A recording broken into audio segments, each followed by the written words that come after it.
आनन्दलीलामय विग्रहाय हेमाभोदिव्यच्छविसुन्दराय तस्मै महाप्रेमरसप्रदाय चैतन्यचन्द्राय नमो नमस्ते। হরে কৃষ্ণ। আমাদের রাজশাহী ঘোষপাড়া পদ্মা মন্দিরে অনুষ্ঠিত হয়ে গেল অষ্টকালীন লীলা কীর্তন এবং হরিনাম মহাযজ্ঞ অনুষ্ঠান।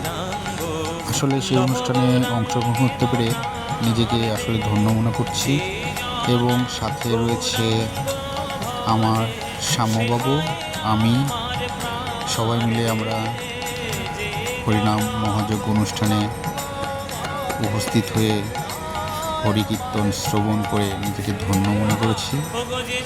এরপর আমরা সেই রাসলীলার শেষ অংশ একটু দেখে নিয়েছি, যে সেখানে আমাদের বিখ্যাত সেই কীর্তনিয়া অমল ব্যানার্জি তিনি রাসলীলা পরিবেশন করছিলেন। আসলে তার কণ্ঠ অসাধারণ, অনেক সুন্দর, শুনলে মন ভরে যায়। এরপরে সকালবেলায় নগর কীর্তনে আমরা অংশগ্রহণ করি। আমি, কেয়ামণি, শ্যামবাবু। প্রথমে তো শ্যামবাবু একটু হাঁটছিল, তারপরে কিছুক্ষণ পরে হাঁটতে যখন আর পাচ্ছিলাম তখন সে আমার কোলে উঠেছে।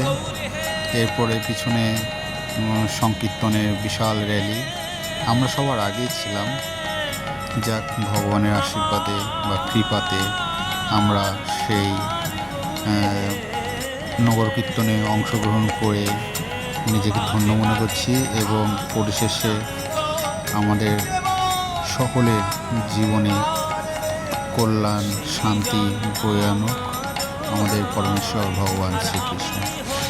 তাই সকলের উদ্দেশ্যে বলতে চাই, হরে কৃষ্ণ কৃষ্ণ কৃষ্ণ হরে হরে, হরে রাম রাম রাম হরে। আবারও সকলকে জানাই কৃষ্ণ প্রীতি ও শুভেচ্ছা। ভগবান সকলকে ভালো রাখুক, সুস্থ রাখুক এবং তার কৃপা আশীর্বাদ আমাদের উপরে বর্ষণ করুক। হরে কৃষ্ণ।